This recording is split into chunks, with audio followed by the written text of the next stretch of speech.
పాలమూరుకి అన్ని అనుమతులు ఇవ్వాలి. గోదావరి నీటి తరలింపుపై ఏపీకి పర్మిషన్లు ఇవ్వద్దు. అసెంబ్లీలో కీలక తీర్మానాలు చేసిన ప్రభుత్వం.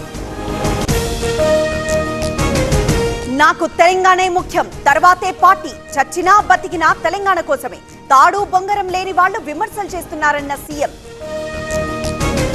రేవంత్ వ్యాఖ్యలకు బీఆర్ఎస్ కౌంటర్ ప్లాన్. ఇవాళ తెలంగాణ భవన్లో ప్రెజెంటేషన్. తమ హయాంలో జరిగిన చర్యలపై వివరణ. రేవంత్ వి సత్యదూరపు మాటలు. ప్రతిపక్షాలను బుల్డోజ్ చేస్తున్నారు. మాట్లాడే సమయం ఇవ్వరా అన్న మహేశ్వర్ రెడ్డి. ఈరోజు ముంబైకి తెలంగాణ సీఎం రేవంత్ రెడ్డి.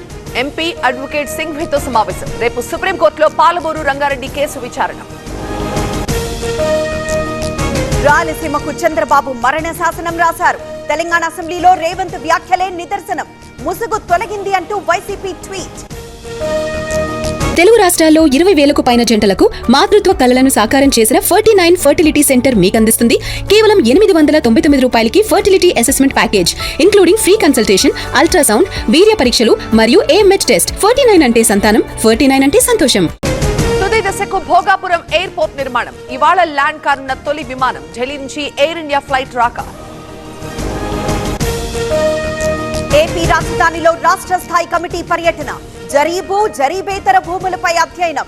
45 రోజుల్లో గుంటూరు కలెక్టర్ కు నివేదిక. హైదరాబాద్ లో ఈగల్ టీమ్ తనిఖీలు. గంజాయిలో దొరికిన జమ్మలమడుగు ఎమ్మెల్యే కొడుకు. గతంలోనూ 2 సార్లు పట్టుబడిన సుధీర్ రెడ్డి. గత ప్రభుత్వంలో ఏపీ డ్రగ్స్ క్యాపిటల్, ఇప్పుడు ఇన్వెస్ట్మెంట్స్ క్యాపిటల్. కేంద్ర మంత్రి రామ్మోహన్ నాయుడు కామెంట్స్. రాజేంద్ర నగర్ ఎస్ఓటీ పోలీసుల దాడులు. 22 కేజీల ఎండు గంజాయి స్వాధీనం. ముఠా నెట్వర్క్ పై పోలీసుల ఫోకస్. ఆలయాల భద్రతపై ప్రభుత్వానికి చిత్తశుద్ధి లేదు. ప్రతిపక్షంపై బురద చల్లడమే పని. తిరుపతి ఎంపీ గురుమూర్తి కామెంట్స్.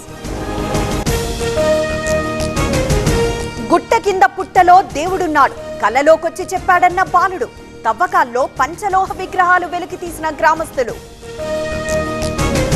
మెగాస్టార్ పై అభిమానం చాటుకున్న ఫ్యాన్స్. గోదావరిలో పడవలతో ఆయన పేరుతో ఆకృతి. అభిమాన సంపద చిరుకే ఉందన్న ఆదిరెడ్డి వాసు.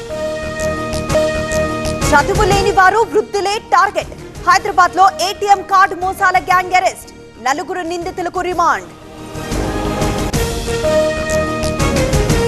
జైల్లో జూదం ఆరోపణలపై Karnataka DGP focus. Kalaburagi central jail సందర్శన. విచారణకు ఆదేశించిన అలోక్ కుమార్. పశ్చిమ బెంగాల్లో హిందువుల నిరసన. బంగ్లాదేశ్ లో వరుస హత్యలపై ఆందోళన.